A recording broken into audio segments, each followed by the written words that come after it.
I came to anthropology because of a commitment to social justice and always wanted to do research that contributed to sort of progressive social change and research that kind of worked alongside people who are organizing. So one project that's been a long labor of love that I'm just finishing up has to do with my research over the period of maybe 5 or 6 years in Mississippi. I accompanied a workers' center in a poultry processing area that was newly experiencing Latino immigration from across Latin America. And I was interested in questions of how are people experiencing immigration in the Deep South? And then really most importantly, how was the presence of new Latin American immigrants influencing workers' potential to organize in what's really a low-wage, pretty dangerous industry? Coming out of this research is a book called Scratching Out a Living, as part of the University of California Press's series in public anthropology. And part of the goal of the series is to write for broader publics and to make anthropology and the sorts of stories that we can tell through ethnography accessible to non-anthropologists.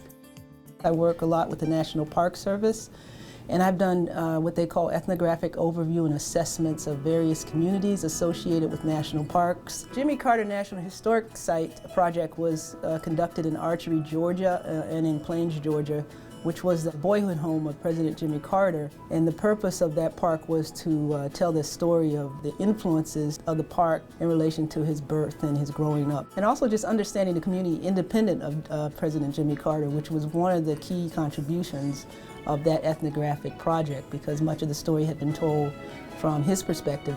The Nicodemus National Historic Site in Kansas is another example of combining ethnographic fieldwork, student participation in the community. I took about 8 students out to Nicodemus, Kansas, and again worked with communities. And this one was different in that the community actually took the lead, and we shared with them tools and processes for doing their own collection of their cultural materials. And so it's a history of their community, but also a history of the processes involved. I just finished up on a 4-year study in Mali in West Africa, and I was working with some colleagues at the University of Arizona, and we were studying the effects of a community microfinance program for rural Malian women. And we studied 16 villages in depth and looked at the ways that women are participating in these groups to save money collectively and then give loans to one another at interest to invest in micro enterprises. So we were interested in looking at the effects of this program on household livelihood security and women's economic and social empowerment and leadership at village levels.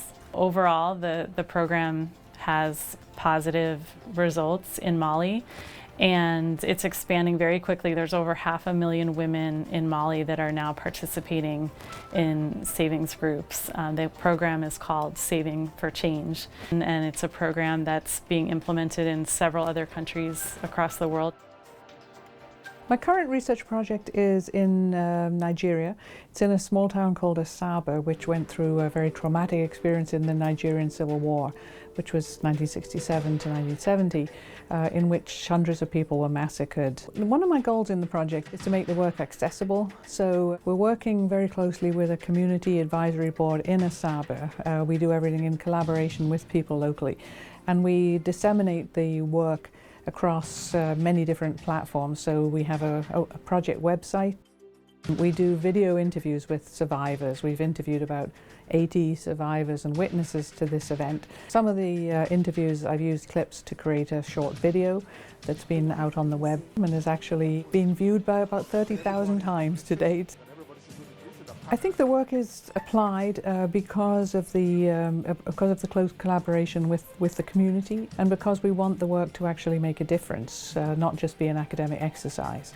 I think what's unique about anthropology and anthropological methods are the close relationships that we developed with people. They're not subjects, they're participants. I think anthropology really brings that kind of personal dimension.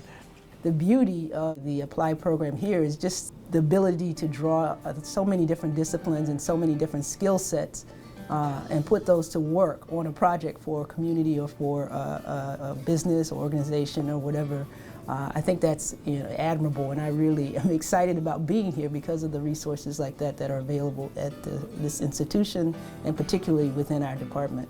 Our grad students come out with all kinds of experience in different methodologies and different approaches. They've been exposed to people doing all kinds of different work, and I think they find themselves very employable. The department here at USF is very unique in that faculty are deeply engaged with the communities they're working with and very committed to bringing students into their research and their work, and it creates a lot of very innovative and interesting opportunities for students who are interested in learning about becoming anthropologists and getting involved in community activism too. One thing that I think is unique about our department is for students who are interested in social justice, who are interested in contributing to social change, who are interested in research for this, not just for the sake of research or for the sake of the ivory tower, but for the sake of contributing to something that they believe in. This is an amazing place to be.